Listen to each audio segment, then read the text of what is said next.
Blood was staining the floor of the old Stackhouse house. And lying on it, was Gran. The woman who had raised Sookie her whole life. Her murder shattered the innocence of Bon Temps. In a town where everyone knew each other. No one felt safe again. It was the beginning of a chain of deaths. Uncovered secrets. And dangerous desires. That would change Sookie. And all of Bon Temps, forever. But this story didn't begin with death. It began with silence. Because before the blood, before the grief, Sookie met Bill Compton. He walked in with a quiet, elegant presence. Like he belonged to another time. And for Sookie, who could hear the thoughts of everyone around her, it was like breathing for the first time. For the first time in her life.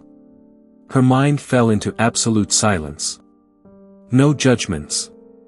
No secrets. No voices. Just calm, and danger. Bill wasn't an ordinary man. He was a vampire. And his arrival was the first sign that the world was changing. Thanks to the synthetic drink True Blood. Vampires no longer needed to kill to feed. And for the first time in history, they had stepped out of the coffin. Some humans welcomed them. Others hated them. But no one could ignore that what was coming would be darker than any legend. After meeting Bill, Sookie felt, for the first time, that maybe she could be happy. That her life, marked by the endless noise of other people's thoughts, might finally know peace. But Bon Temps doesn't forgive hope for long. It began at home. Sookie's grandmother, Gran, was the heart of the Stackhouse family. Gentle, wise. The only one who ever made Sookie feel understood. And then, she was gone. Gran was murdered by René Lanier. A man who seemed kind. But secretly was a serial killer. Who hated vampires. And targeted every woman connected to them. Gran had no dealings with vampires.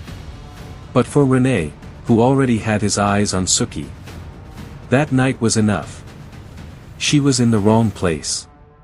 And became his victim. The pain was immediate.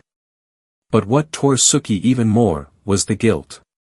Because deep down, she believed that if she hadn't gotten close to Bill, her grandmother might still be alive.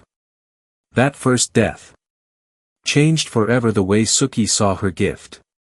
And the world around her. While Sookie struggled with grief, her brother Jason Stackhouse spiraled into guilt and confusion. His reckless life, full of impulses and mistakes, dragged him into fanatic groups and desires that placed him in constant danger. And Tara, her best friend, fell into a spiral of magic and possession. Once the fierce, protective girl by Sookie's side, she became almost unrecognizable. A woman consumed by rage and pain. By everything Bon Temps had thrown at her. The town was no longer safe. Every corner carried bloodstains. Every glance could be a threat. And meanwhile, the vampire world was revealing its most brutal side. From the shadows rose Russell Edgington, the vampire king of Mississippi.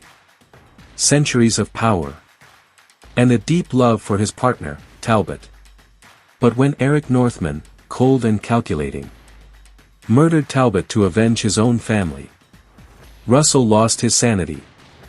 In an act that destroyed any fragile peace between vampires and humans, Russell hijacked national television, interrupted the nightly news, and in front of millions of viewers, he ripped the spine out of the anchorman, live. In that moment, the world understood. The vampires were done hiding. It was a declaration of war. But the real reason Bon Temps became the center of everything wasn't Russell, or Eric, or even Bill. It was Sookie Stackhouse. Her blood was different. She was the great-granddaughter of a fairy, descendant of ancient, luminous beings that vampires had coveted for centuries. Her heritage made her a living target. A sip of her blood could bring power, pleasure, and addiction. And with every secret revealed, Sookie realized that loving a vampire wasn't just impossible. It was deadly. With every secret uncovered, and every death striking Bon Temps, the Sookie we met at the beginning began to fade away. The girl who once dreamed of an impossible love learned that desire and blood always demand a price. Sookie watched people she loved die. She saw her world torn apart. First her grandmother, then friends and allies, falling one by one. Each loss left invisible scars. And though she survived, she was never the same. Jason, her brother, grew from a reckless boy into a man marked by guilt and the need for redemption. Tara, her lifelong friend, lived between rage, pain, and the supernatural. Her tragic fate reflected that in Bon Temps, happiness always had a limit. And among the vampires, Bill and Eric became mirrors of extremes. Bill, caught between love and obsession. Eric, between coldness and quiet desire. Sookie loved, but she also had to let go. True Blood was never just a vampire show. It was a mirror of our most human emotions. The fear of rejection. The need to be loved. The struggle to find a place to belong. Bon Temps.